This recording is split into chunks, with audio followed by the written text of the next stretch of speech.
ಜೆಸ್ಕಾಂ ಇಲಾಖೆ ನಿರ್ಲಕ್ಷ್ಯಕ್ಕೆ 8 ಜಾನುವಾರುಗಳ ಸಾವು.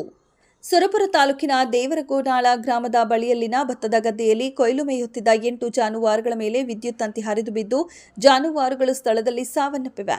ಅನೇಕ ವರ್ಷಗಳ ಹಿಂದೆ ಹಾಕಿರುವ ವಿದ್ಯುತ್ ತಂತಿಗಳು ಹಳೆಯದಾಗಿದ್ದರಿಂದ ಈ ರೀತಿಯ ಅವಘಡ ಸಂಭವಿಸುತ್ತಿವೆ. ಜೆಸ್ಕಾಂ ಇಲಾಖೆ ವಿದ್ಯುತ್ ತಂತಿ ಬದಲಾಯಿಸದೆ ನಿರ್ಲಕ್ಷ್ಯ ತೋರಿದ್ದರಿಂದ ಜಾನುವಾರುಗಳು ಸಾವನ್ನಪ್ಪಿದ್ದು ರೈತರಿಗೆ ದೊಡ್ಡ ಮಟ್ಟದಲ್ಲಿ ನಷ್ಟ ಉಂಟಾಗಿದೆ. ಸಾಲ ಮಾಡಿ ಜಾನುವಾರುಗಳನ್ನು ಖರೀದಿಸಿದ ರೈತರಿಗೆ ಕಣ್ಣೀರು ಸುರಿಸುವಂತಾಗಿದ್ದು, ಜಾನುವಾರುಗಳ ಸಾವಿಗೆ ಜೆಸ್ಕಾಂ ಇಲಾಖೆ ಹಾಗೂ ಸರ್ಕಾರ ಪರಿಹಾರವನ್ನು ನೀಡಿ ರೈತರ ಕಣ್ಣೀರು ಒರೆಸಬೇಕಿದೆ.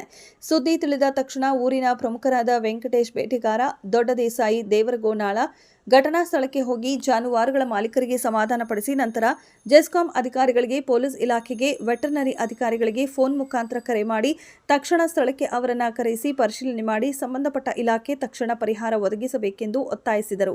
ಈ ಸಂದರ್ಭದಲ್ಲಿ ಊರಿನ ಪ್ರಮುಖರಾದ ನಾಗಪ್ಪ ಚಿಕ್ಕನಹಳ್ಳಿ, ಮಾರ್ತಾಂಡಪ್ಪ ದೊರೆ, ಅಮಲಯ್ಯ ಬೇಟೆಗಾರ, ಮಲ್ಲಯ್ಯ ದಿವಲಗುಡ್, ನಾನೇಗೌಡ ಕಡಕಲ್, ವಿರೂಪಾಕ್ಷ, ಬಸವರಾಜ್, ಬಲಭೀಮ, ಹನುಮಂತ, ಭೀಮಣ್ಣ ಮುಂತಾದವರು ಇದ್ದರು.